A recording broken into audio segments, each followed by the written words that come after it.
Chers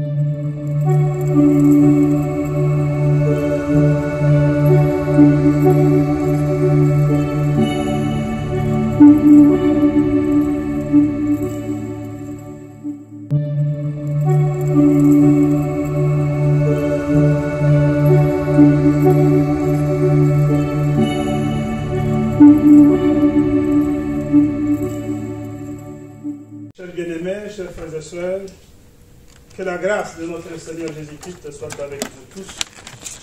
Ce matin, nous avons une parole qui se trouve dans le livre le deuxième livre de Chroniques, dans son chapitre 30, le verset 18b, jusqu'au verset 20.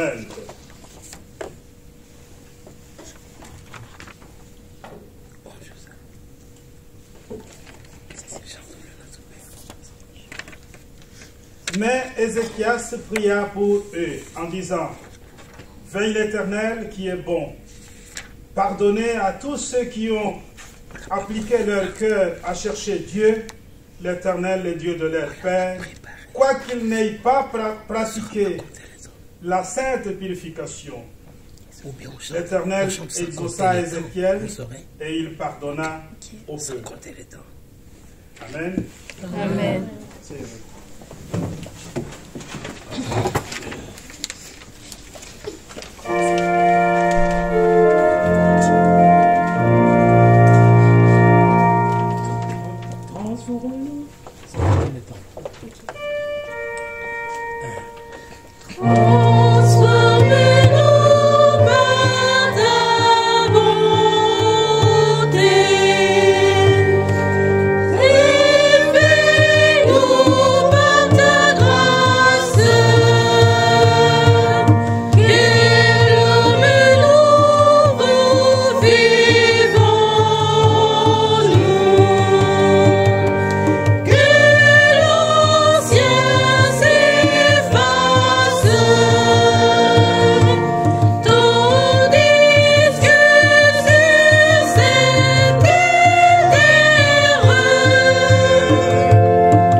Mes bien-aimés, chers frères et sœurs, ce dimanche, Dieu nous a appelés dans sa maison. Et ce dimanche, nous voulons, nous aussi, être des enfants de Dieu qui se préparent pour son royaume. Mes chers bien-aimés, chers frères et sœurs, nous avons lu cet ancien livre qui est dans l'Ancien Testament, de Chroniques, qui parle plus de rois qui ont régné dans le royaume d'Israël. Mais ici, précisément, nous voulons parler du roi Ézéchias. C'est un roi, pour ceux qui veulent s'intéresser à l'histoire, c'est un roi qui remplace Akaz, qui était son père, qui était lui aussi un roi. Le roi Akaz qui n'a pas observé justement les bonnes procédures, parce que le peuple d'Israël était un peuple qui était choisi par Dieu pour être de peuples élus, de peuple de Dieu. Mais malheureusement, au fil du temps, tous les rois qui se sont succédés, il y en a qui ont abandonné cette pratique de pouvoir remercier Dieu, d'amener le peuple d'Israël dans les temples, de faire des sacrifices et surtout de rester dans la pratique de la célébration de la Pâque. Comme vous le savez bien, le peuple d'Israël, après la délivrance de l'Égypte, quand ils sont arrivés justement dans les lieux où Dieu leur avait réservé, ils avaient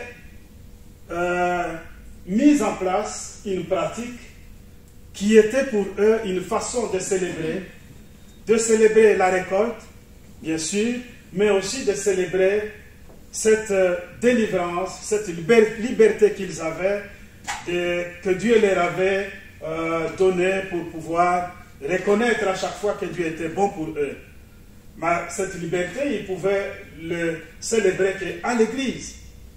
La célébration de la Pâque à l'église, tout en amenant le sacrifice qu'ils avaient pour sacrifier ça en honneur pour Dieu.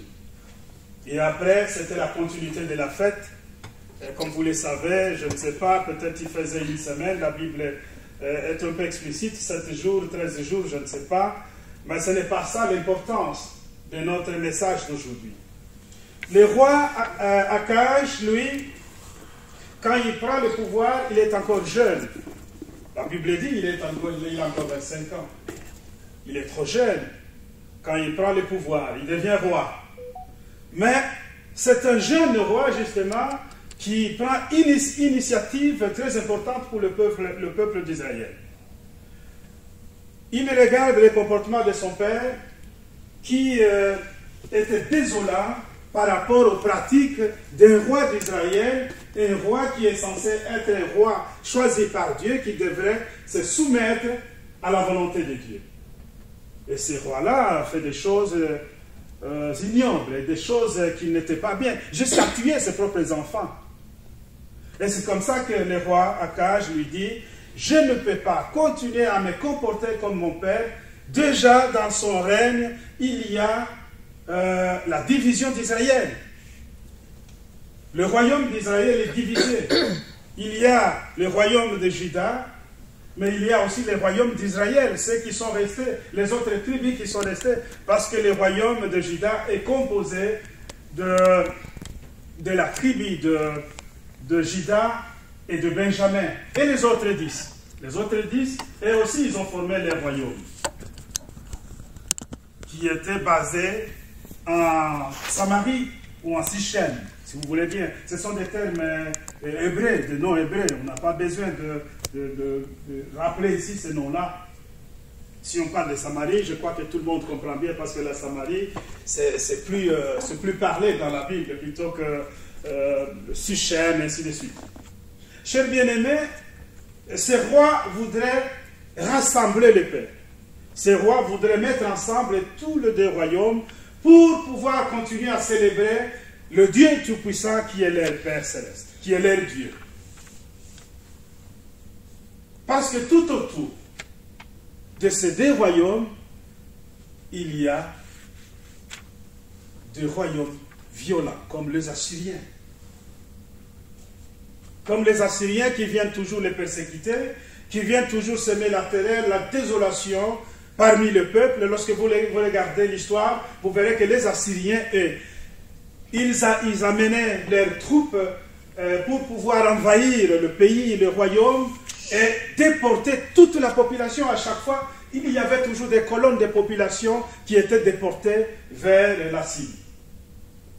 Chers frères et sœurs, dans cette peur, alors le roi Akaj, lui, il dit, Ézéchias plutôt, le roi Ézéchias, il dit non, je ne peux pas continuer à observer mon peuple qui est scindé en des groupes, mon peuple qui n'observe pas la pratique des enfants de Dieu, mon peuple aujourd'hui qui est dans l'idolâtrie. Cela veut dire que dans les temples de Dieu, il y a eu même la pratique de l'idolâtrie dans ces temples. Que les enfants d'Israël n'observaient pas la pratique de la culture de vénérer Dieu, mais ils vénéraient les autres petits dieux dans l'espoir d'être sauvés, d'avoir la bonne moisson, d'être en bonne santé, d'avoir la fertilité pour la naissance, d'avoir la sécurité.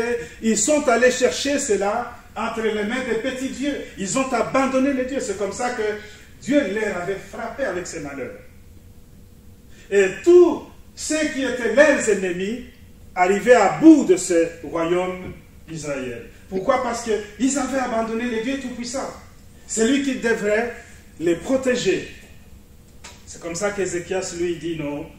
Moi, je dois restaurer d'abord le temple de Dieu.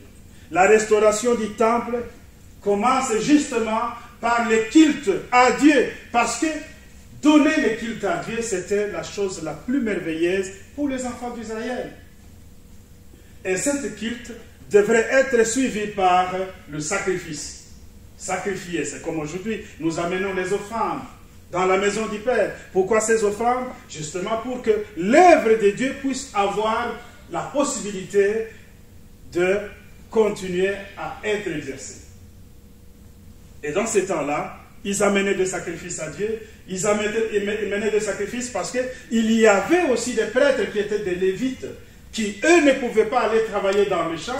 Ils devraient rester pour l'œuvre de Dieu et que ces Lévites devraient bénéficier justement des sacrifices des enfants d'Israël.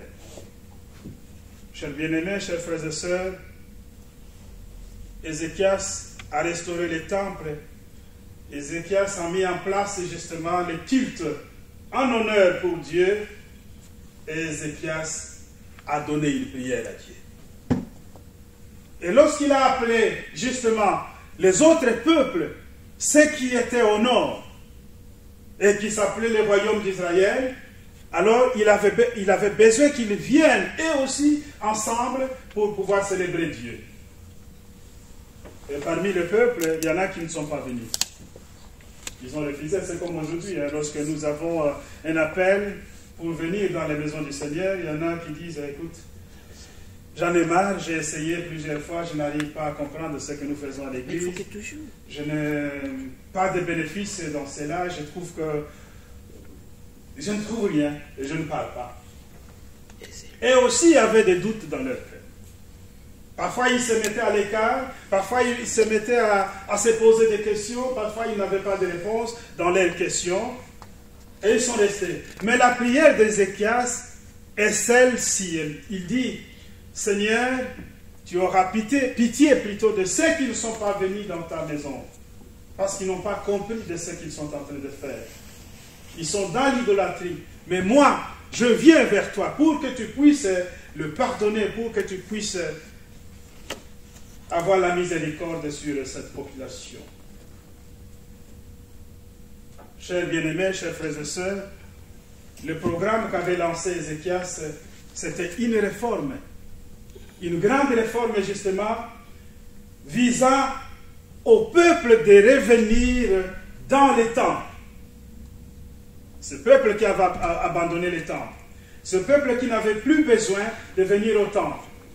Mais Ézéchias voudrait que tout le monde vienne pour que les cultes qu'ils doivent donner à Dieu puissent avoir lieu. C'est là avec objectif que la protection la meilleure qui soit doit venir de Dieu plutôt que de l'idolâtrie qu'ils pratiquaient. Et ils ont fait cela.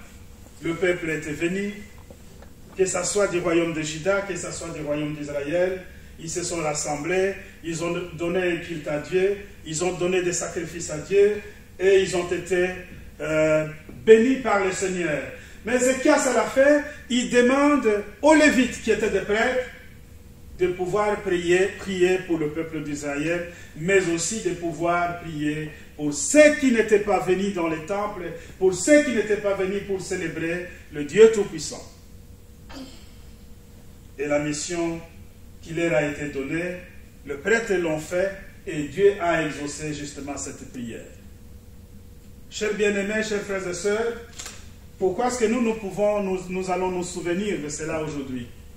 Mais c'est parce que nous, en tant qu'enfants de Dieu, nous avons été élus pour pouvoir justement faire partie du sacerdoce. L'élection que nous avons été choisis par Dieu, à travers la foi que nous avons en notre Seigneur Jésus-Christ. Alors, nous sommes devenus des enfants de Dieu. Et nous avons cette élection qui est parfaite de Dieu, mais cette élection qui nous donne l'opportunité, nous aussi, de pouvoir être comme le roi Ézéchias, de pouvoir regarder aux autres, de pouvoir rassembler les peuples, de pouvoir trouver une réforme dans notre cœur, visant à amener le peuple de Dieu dans la bonne voie.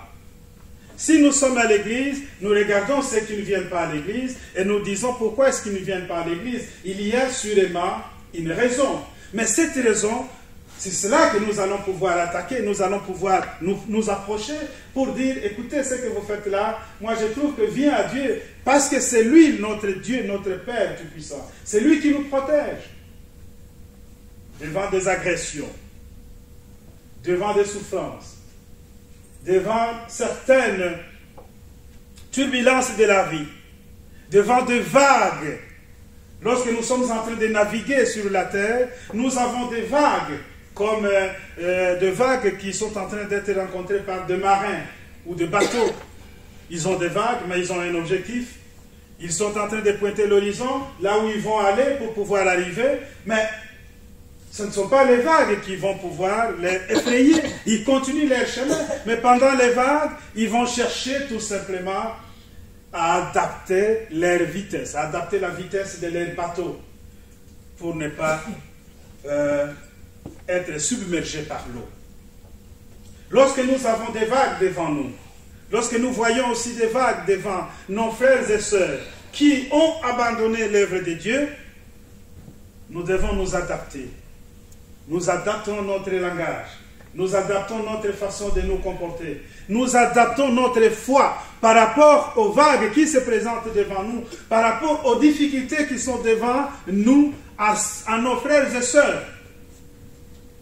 Nous nous adaptons pour pouvoir amener tous ces gens dans la maison du Seigneur.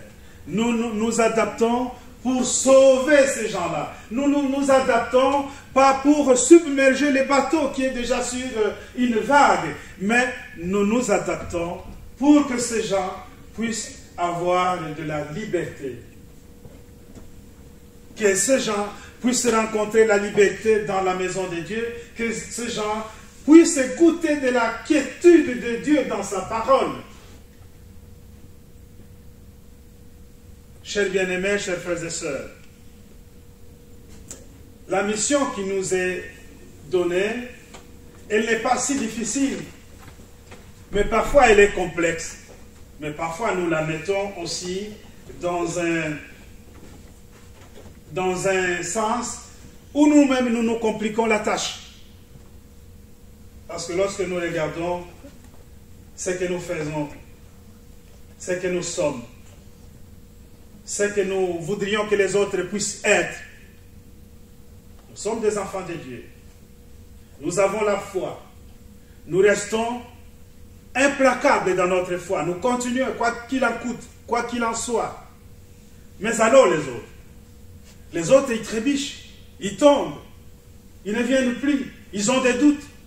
Mais qu'est-ce que nous faisons en tant que des élus qui ont compris, en tant que ceux qui ont été choisis par Dieu? Qu'est-ce que nous faisons?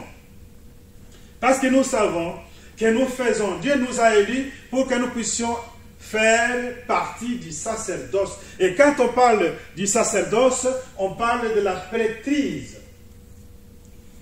Ça vient du mot prêtre.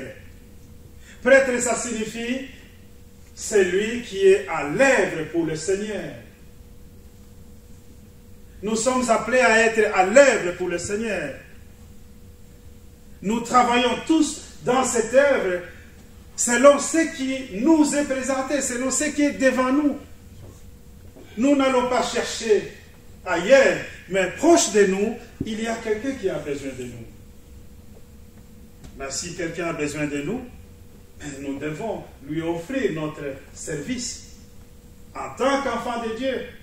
Déjà, je regarde dans ce monde des vivants, lorsque vous voyez tout ce monde ici qui n'ont pas la foi en Jésus-Christ, par exemple. Quand tu lui parles de Jésus, du Seigneur, il te dit, mais si le Seigneur existait, mais pourquoi il y a tant de difficultés, tant de souffrances, tant de guerres?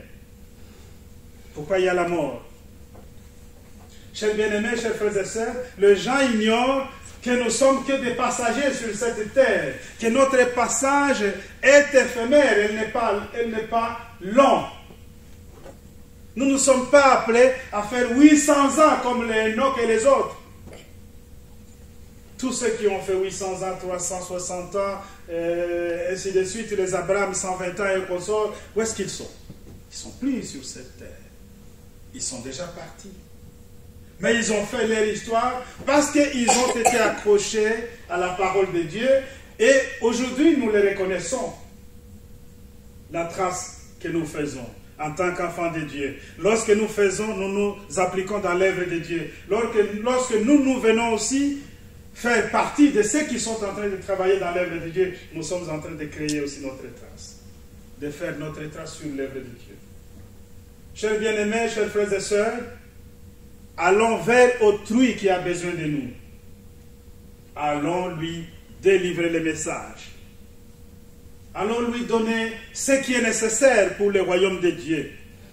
Allons lui dire, venez dans la maison du Seigneur avec vos sacrifices.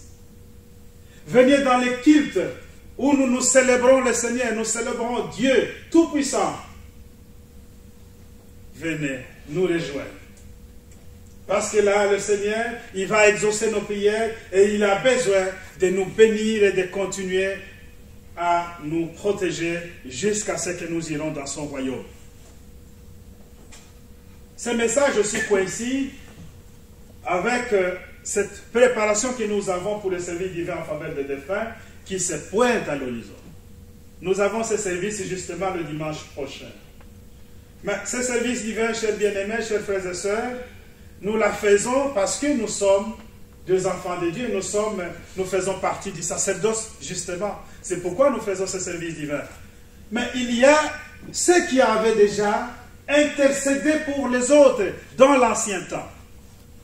Si nous regardons dans le livre de Genèse, dans son chapitre 18, verset 19, il y a Abraham qui est devant les anges de Dieu, les hommes inconnus dans sa maison qu'il avait reçus, qui avait donné à manger, qu'il avait lavé les pieds, parce que c'était une culture dans cette époque-là, que lorsque tu reçois de visiteurs de marque, tu dois laver les pieds de ces visiteurs, tu dois leur donner à manger, si bien qu'aujourd'hui, à manger, chacun se cache dans sa maison, il mange tout seul, même s'il voit quelqu'un là-dehors, il dit « ça ne me regarde pas, c'est son problème ».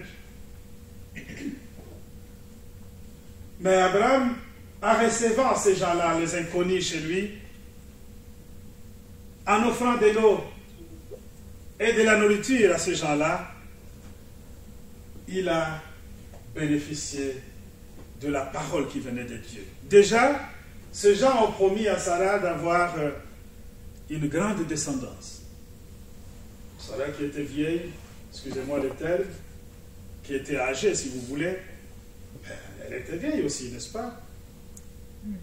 Mais alors, Sarah elle-même, elle doute de cette parole. Elle dit, mais je ne suis pas sûre de ce que tu es en train de dire. Je sais que Dieu peut faire de miracles, mais je ne suis pas trop sûr parce que je suis âgé pour avoir des enfants. Il ne savait pas que c'était le début justement de cette descendance à partir de la parole de Dieu par l'entremise de ces hommes inconnus qui étaient des anges. Mais alors, lorsque ces gens quittaient la maison d'Abraham pour cheminer, Abraham les a accompagnés jusqu'au fond du village et Abraham leur a demandé, en fait, vous allez où et qu'est-ce que vous allez faire après? Ces gens disent à Abraham, écoutez, nous sommes en mission en Sodome et nous partons détruire Sodome. Et là, Abraham a intercédé. Il a dit, mais si vous trouvez des gens justes en Sodome, est-ce que vous allez détruire la ville? Et ces anges ont dit, non. Si on trouve des gens justes, on ne va pas détruire la ville.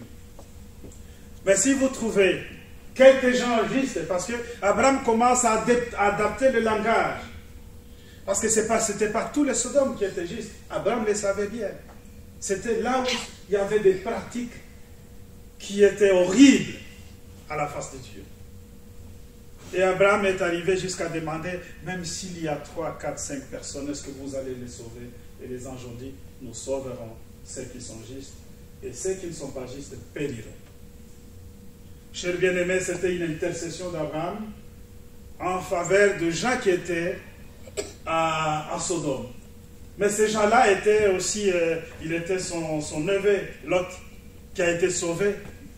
Si bien que sa femme, dans la famille, sa femme qui a pensé aux choses qui étaient restées dans la maison, dans cette ville, et cette femme n'a pas survécu. Elle a été transformée en une pierre salée. Voilà. Chers bien-aimés, chers frères et sœurs, il n'y a pas seulement Abraham, il y a aussi Moïse. Moïse, comme vous le savez, c'est quelqu'un qui allait souvent dans la montagne pour pouvoir prier, pour pouvoir se connecter avec Dieu, pour pouvoir avoir justement la parole et descendre avec cette parole donnée aux enfants d'Israël, parce que la parole était aussi en quelque sorte une nourriture spirituelle pour ces enfants d'Israël.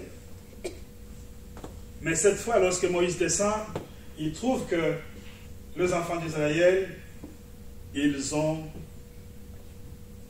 créé un veau d'or, ils sont en train d'adorer là-dessus.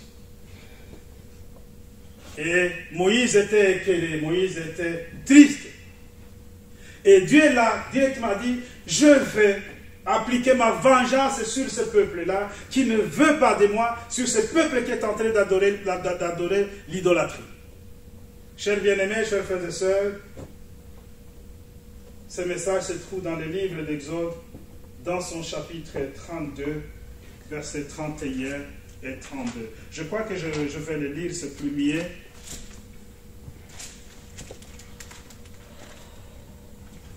Exode 32, 31 et 32.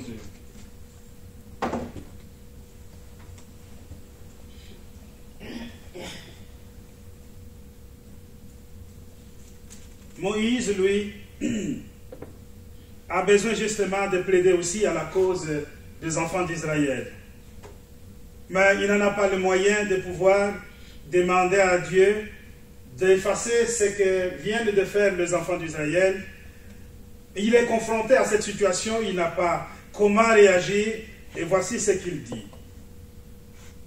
Moïse retourna vers l'Éternel et dit, « Ah, ce peuple a commis un grand péché. Ils se sont fait un Dieu d'or. Pardonne maintenant leurs péchés, sinon efface-moi de ton livre que tu as écrit. » Il vient demander avec une proposition à Dieu. Il dit, ils ont commis une erreur. Ils n'ont pas été corrects avec toi. Ils sont allés adorer un Dieu d'or. Mais si tu peux le pardonner, tant mieux. Sinon, moi je me sacrifie à leur place. Que tout ce péché s'abatte sur moi. Que moi je ne puisse pas apparaître, que je disparaisse sur ton livre. Il a un grand cœur, il veut sauver ses enfants d'Israël qui viennent de commettre une grave bêtise devant Dieu. Chers bien-aimés, chers frères et sœurs, la Bible nous dit que Dieu a exaucé la prière de Moïse. Il a pardonné les enfants d'Israël. Mais ce pardon qui a été donné, vous le voyez bien, que Moïse se met dans la situation difficile. Il se met dans la situation à laquelle c'est lui maintenant qui devrait payer ça. Mais Dieu ne considère pas ça. Dieu pardonne les enfants d'Israël et laisse aussi Moïse continuer à exercer ce qu'il avait comme devoir parmi les peuples d'Israël.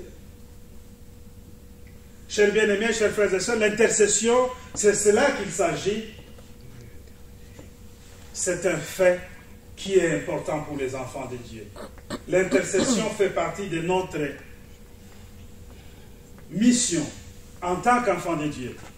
Nous avons la mission d'intercéder pour les autres. Nous avons la mission d'intercéder pour ceux qui sont allés dans le monde de l'au-delà. C'est vrai qu'aujourd'hui, nous nous posons la question, que fait la prière que nous faisons à Dieu pour nos frères et sœurs, pour ceux qui sont dans le monde de l'au-delà?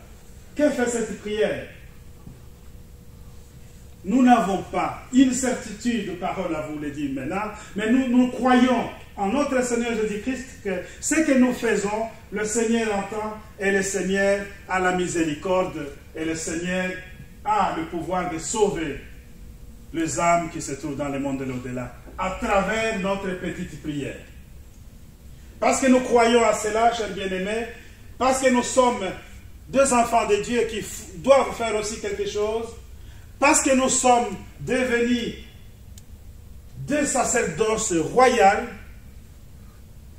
quand nous avons été élus comme des enfants de Dieu, quand nous avons reçu de régénération d'eau et d'esprit, alors faisons en sorte que ce travail qui a été fait par Ézéchias pour sauver le peuple d'Israël, pour faire revenir le peuple d'Israël dans les temples et commencer le culte à Dieu et des sacrifices qu'il devait donner à Dieu, que ce travail que Ézéchias fait avec ses prêtres et les lévites qui étaient des sacrificateurs dans les temples, de prier pour ceux qui n'étaient pas là, de prier pour ceux qui n'étaient pas venus, afin qu'ils retrouvent aussi la paix du Seigneur, la bénédiction du Seigneur, qu'ils soient aussi compris par Dieu à travers la prière d'Ézéchias, des prêtres et des lévites.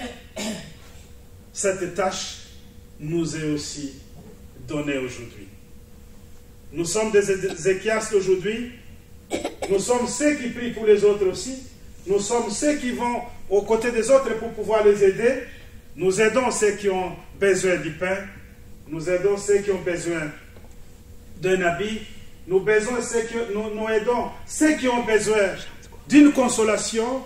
Nous aidons ceux qui ont besoin du salut. Qu'ils viennent à l'autel de grâce. Ensemble avec nous, nous puissions continuer à croire à notre Seigneur Jésus-Christ jusqu'à son retour. Cette intercession que nous faisons pour nos bien-aimés qui sont vivants, nous faisons aussi pour nos bien-aimés qui sont dans l'au-delà, qui, eux, n'ont pas besoin du pain. Ils n'ont pas besoin d'un habit. Ils n'ont pas besoin que nous allions leur conseiller ou consoler de quelque chose. Mais ils ont besoin que nous puissions prier à Dieu à travers cette intercession et nos offrandes à la main, demandant la miséricorde du Seigneur pour sauver tous nos bien-aimés qui sont dans le monde au-delà, au jour de notre Seigneur Jésus-Christ. Cette intercession en faveur des défunts sont nos prières, chers bien-aimés, qui viennent du cœur et qui sortent avec amour dans notre cœur. Et que ces prières, Dieu les entend. Que ces prières, Dieu comprend ce que nous voulons et que Dieu donne la paix et l'amour et aussi la bénédiction à tous ceux qui font ce travail déjà ici, mais aussi à ceux qui se préparent dans le monde au-delà pour le dimanche qui vient ensemble, nous puissions ici célébrer notre Seigneur. Amen. Amen. Notre prêtre a été absent le dimanche passé, il était malade, il est là. Je crois qu'il a quand même quelque chose à nous donner, c'est que Dieu a mis dans son cœur. La chorale peut chanter. 158, Notre Père.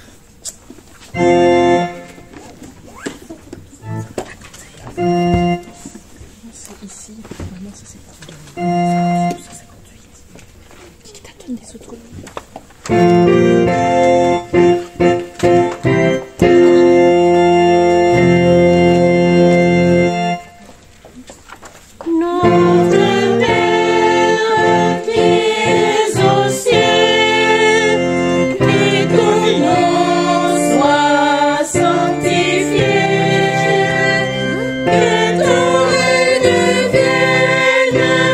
Que ta volonté soit faite.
toutes vos intercessions que vous avez adressées à Dieu pendant que j'étais aussi en train de naviguer dans une tempête qui a essayé de me secouer, moi et ma famille. Je sais que vous avez intercédé pour nous et Dieu a écouté votre prière. Mais continuons à prier sans cesse, parce qu'il y a encore ceux qui ont besoin de notre prière. C'est pratiquement quand nous allons à l'école, on nous donnait des leçons, mais après on nous donnait un devoir. Le devoir, on devait aller travailler à la maison et revenir pour montrer à notre professeur, pour dire est-ce que nous avions saisi la leçon qu'il avait donnée. Mais ici, nous n'allons pas amener ce devoir-là auprès de notre prêtre, parce que lui, c'est tout simplement un messager. Mais il est envoyé par notre Père Céleste dans sa moisson. Et dans sa moisson, il y a ceux qui ont besoin de votre intercession. L'intercession, c'est plaider pour notre bien-aimé, en fonction de l'amour du prochain que nous avons. Parce que nous sommes venus ce matin, nous sommes devant cet hôtel de grâce. Nous allons demander pardon à chaque fois nous venons. Tous les dimanches, nous continuons toujours à demander pardon. Et comme la chorale vient de chanter, le Notre Père, c'est une prière de chaque jour.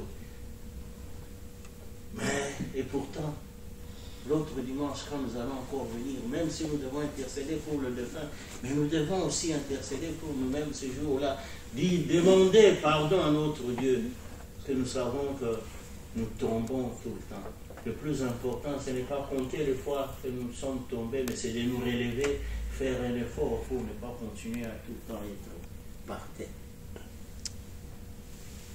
Et notre Dieu, dans son amour, il nous accepte toujours. Ainsi, mes bien-aimés, nous avons cette mission-là. Dans ces voyages que nous avons entrepris, pour aller vers la patrie céleste, nous devons avoir l'amour du prochain. Nous devons avoir du cœur. Nous devons avoir la sensibilité pour notre prochain. Ne soyons pas ceux qui pointons l'autre du doigt en disant c'est celui-là le mauvais. Nous tous, on dit que tout le monde a péché. Il n'y a que Jésus qui n'a pas de péché. Ainsi, nous avons cette mission-là. Si nous avons un cœur sensible, nos prochains qui ne viennent pas, qui ne franchissent pas cette porte, ou alors qui franchissaient la porte, mais pour le moment, ils ne se font plus voir. Si on ne peut pas aller là où ils sont, mais prions pour eux. Dieu écoute et il va exaucer notre prière. Je vais prendre juste l'exemple d'un centenier dans la Bible. Il n'était pas prédicateur. Centenier, nous avons là, il y a 100, le nombre 100. Donc il guidait une armée. Donc c'est un gradé de l'armée qui avait sous son contrôle 100 soldats. Je ne sais pas comment on appelle ça en armée. Peut-être un bataillon ou quelque chose comme ça. Mais un jour, il a entendu que Jésus était dans la ville où il vivait. Il est venu, il a dit non, je vais aller auprès de Jésus. Écoutez la bonne parole et demander sa grâce pour moi. Et quand il est venu, il a rencontré Jésus, il a écouté la bonne nouvelle et il a été soulagé. Il a dit non, Jésus, c'est ici où il y a la vérité. C'est vraiment le Fils de Dieu. Il a été apaisé, il a été déchargé de tout ce poids qu'il avait.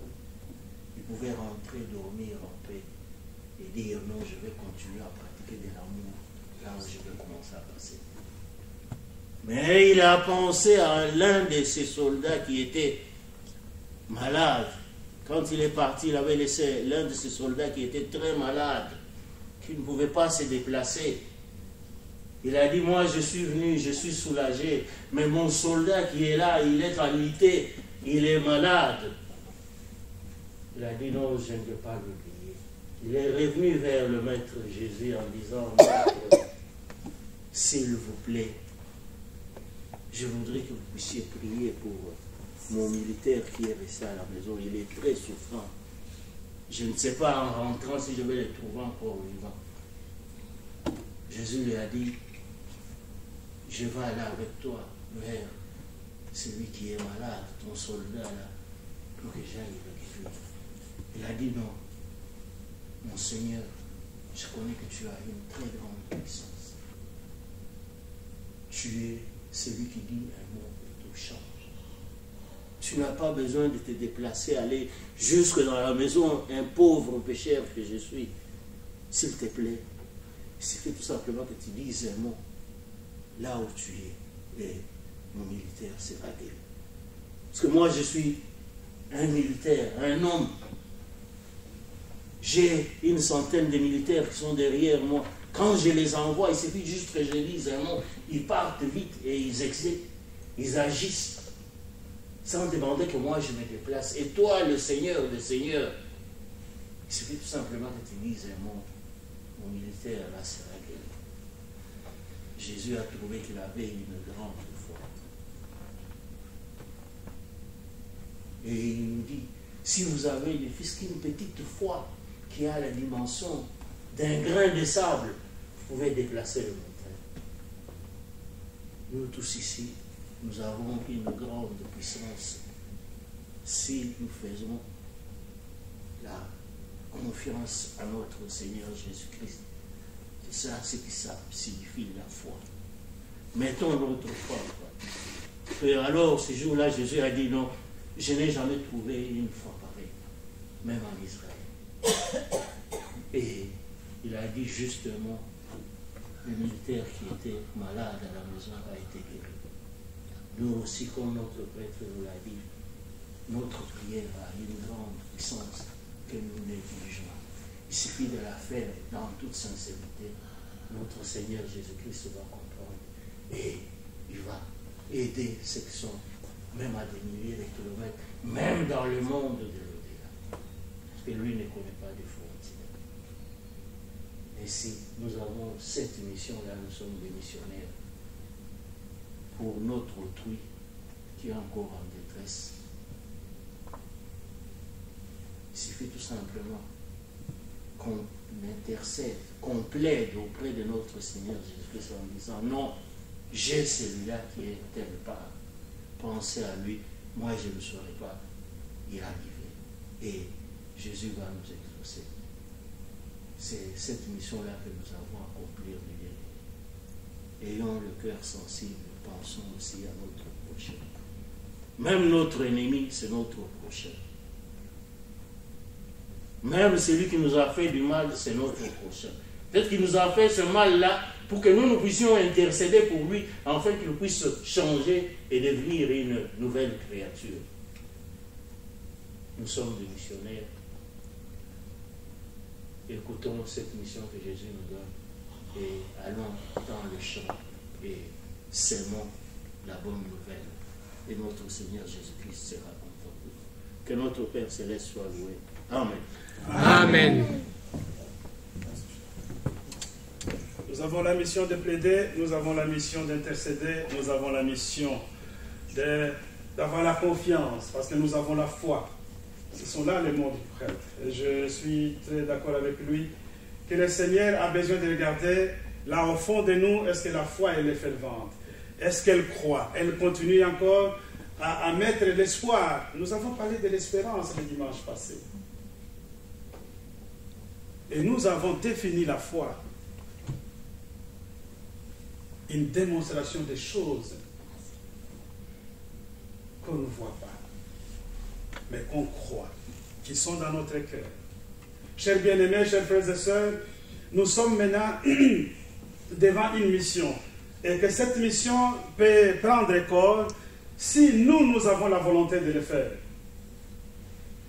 Si nous avons la volonté de faire cela, la mission prendra corps. Voyez comment est-ce que le roi Ézéchias a pu transformer ou a pu prendre des réformes justement pour faire revenir les enfants d'Israël dans la bonne voie. Et qui avait abandonné l'église du Seigneur, et qui avait abandonné la pratique de culte, la pratique du sacrifice. Ils sont revenus. Mais bien qu'ils sont revenus, ils ne sont pas revenus à la totalité. Un grand nombre est resté chez eux.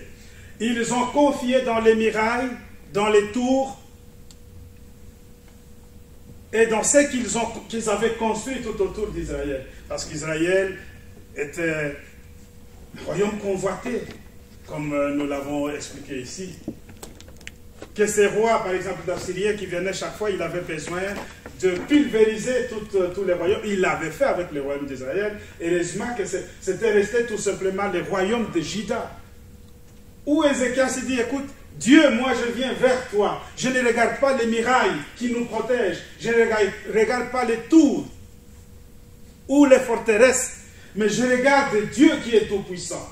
Parce que Dieu, il a une armée, il peut envoyer un seul ange et que cet ange peut exterminer autant de soldats ennemis. Et c'est ce qu'il avait fait avec Ézéchias. Il a envoyé un ange qui avait exterminé. Nous ne pouvons pas rester ici, justement, parler de ce qui s'était passé parce que c'est une longue histoire. Vous pouvez la lire dans le livre de Chroniques, deuxième livre de Chroniques. Chers frères et sœurs, chers bien-aimés, nous sommes appelés à avoir cette disposition du cœur pour que nous puissions faire fonction des élus dans le sacerdoce et intercéder pour autrui, intercéder aussi pour nos bien-aimés qui sont dans le monde d'au-delà. Autrui, c'est celui qui est vivant, qui est comme nous, qui est à côté de nous, qui a besoin. Le prêtre l'a si bien expliqué. Et ceux qui se trouvent dans le monde au-delà, ils ont aussi besoin de nous. Chers bien-aimés, nous l'avons aussi expliqué, nous ne savons pas comment Dieu procède après notre prière pour pouvoir sauver ces gens-là. Ce n'est pas notre problème. Parce qu'Ézéchias, lui, ne s'est pas posé la question, comment est-ce que Dieu va faire si je priais en faveur de tous ces gens-là? Il l'a fait et Dieu a exaucé sa prière. Moïse l'a fait et Dieu a exaucé sa prière. Et nous le faisons et nous croyons que Dieu exaucera notre prière et il va exaucer notre prière. Amen. Amen. Dans les sacrifices du Seigneur, chers bien-aimés, chers frères et sœurs, nous voyons le corps et nous voyons le sang. Le corps du Seigneur qui a été donné comme sacrifice et le sang qui nous lave de tout péché, il vient justement nous donner l'opportunité, nous aussi, d'espérer à la résurrection. La résurrection des morts, c'est un fait, mais la résurrection de tous ceux qui sont vivants, qui seront transmués, c'est aussi un autre fait. Et nous nous préparons au jour le jour, tous les jours. Nous nous mettons dans la possibilité et dans la certitude de notre propre résurrection pour les jours du Seigneur. Et nous nous disons, nous faisons cela avec le corps et le sang de notre Seigneur Jésus-Christ. Parce qu'il a donné son corps et son sang pour sauver, nous sauver, mais aussi pour nous permettre à la résurrection. Ça, vous ne devez pas l'oublier. Ce sang n'est pas tout simplement pour le salut, mais aussi c'est pour la résurrection. Parce qu'on ne peut pas arriver au salut si on n'est pas ressuscité. La résurrection voudrait tout simplement dire le changement que nous aurons. Parce que ce corps-là, lourd, n'a pas besoin d'aller dans le royaume de Dieu. C'est comme les défunts qui se trouvent dans le monde au-delà. Ils n'ont pas ce corps-là. Ils ont une âme qui est riche, qui est bénie et qui attend les jours du Seigneur. Pour cela, pour la Sainte Seine, nous chantons le cantique 33 au deuxième strophe.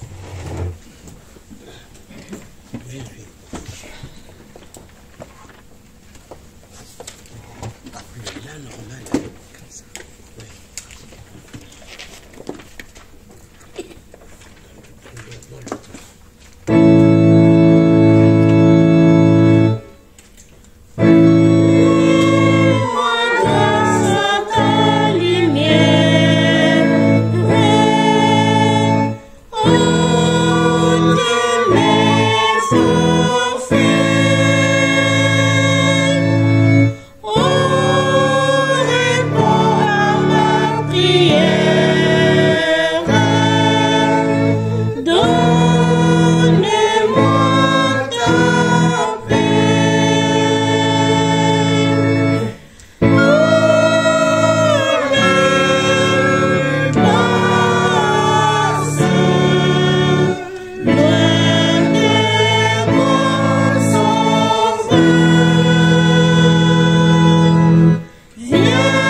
Père nous a enseigné.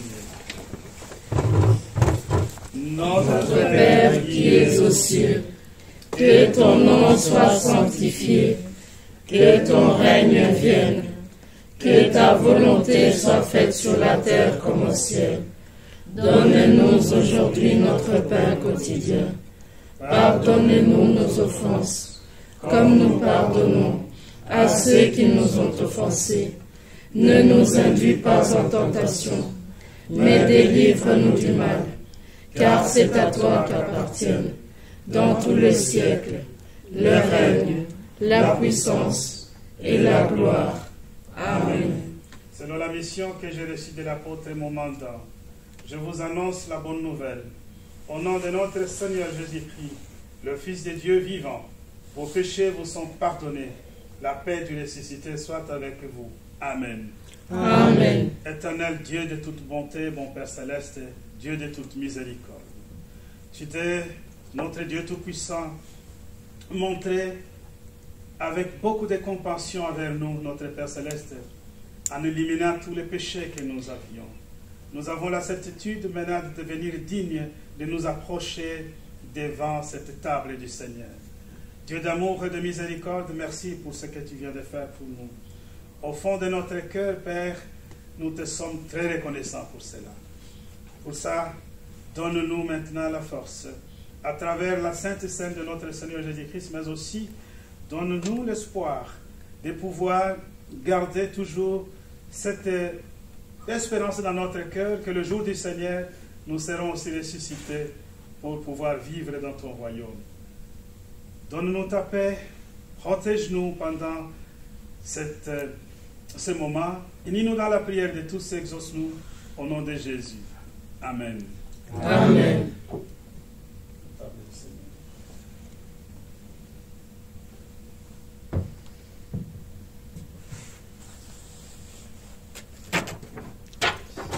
Prions.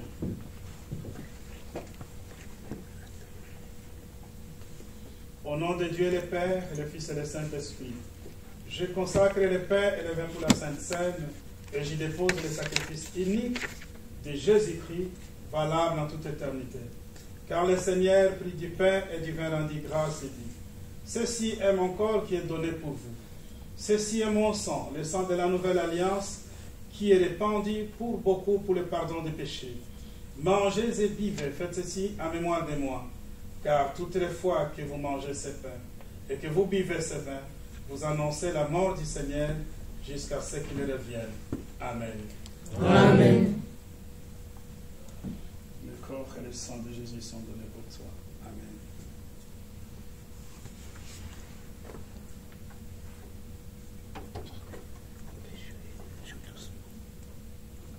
Je laisse encore là doucement.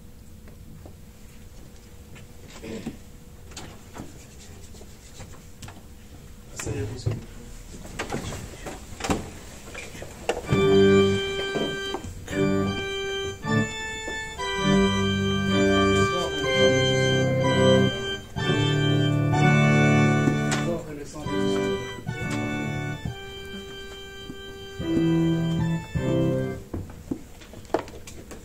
Le corps et le sang de Jésus sont donnés pour toi. Amen. Le corps et le sang de Jésus sont donnés pour toi. Amen. Le corps et le sang de Jésus sont donnés pour toi.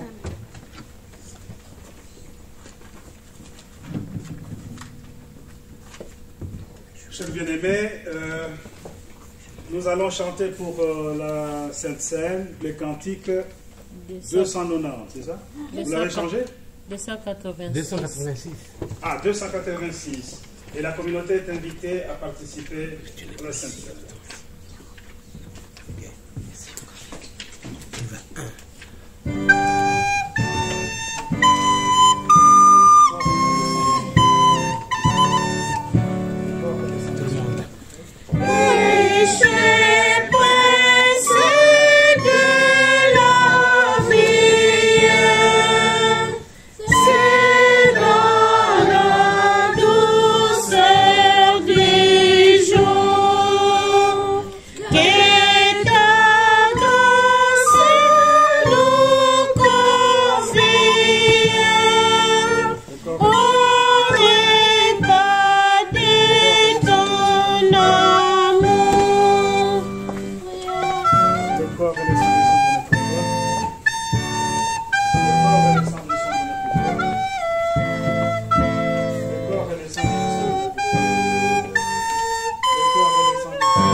Éternel Dieu de toute bonté, bon Père Céleste, à la fin de ce service divin, nous venons auprès de toi pour te remercier de tout ce que tu as fait pour nous dans ta maison.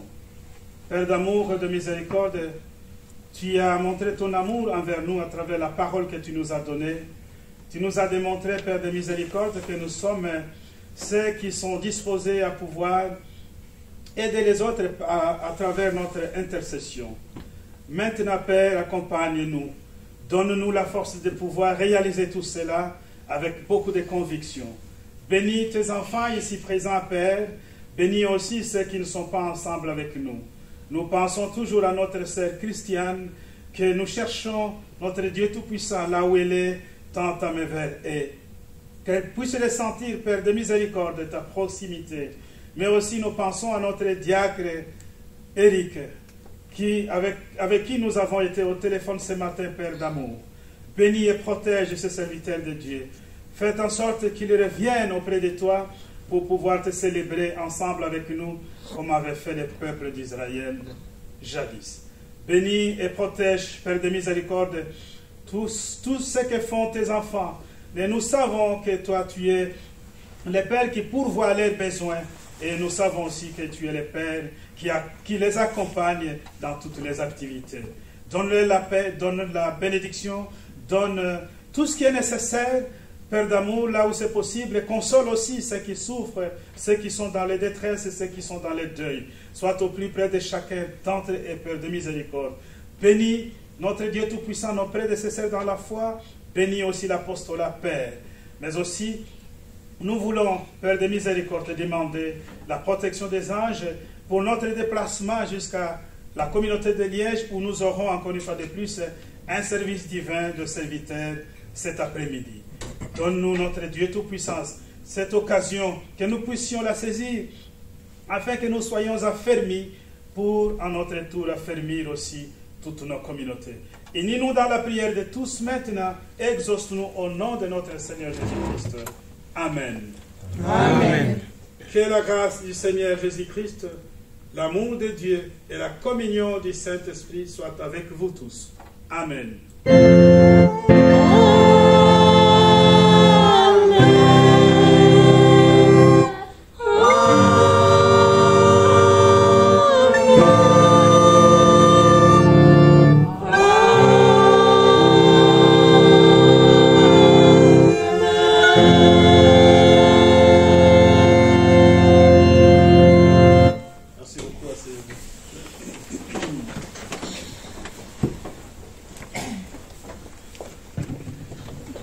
L'ancien des disciples vous a salué tous ce matin. Merci. Je crois que ceux qui ont consulté le planning de ce mois, ils ont vu qu'il y a un mercredi où l'ancien fait éruption ici dans la communauté. C'est le mercredi du 6, je crois, du 6 mars. Donc, le 6 mars, à 20h, on est dans la communauté. Vous voyez, quand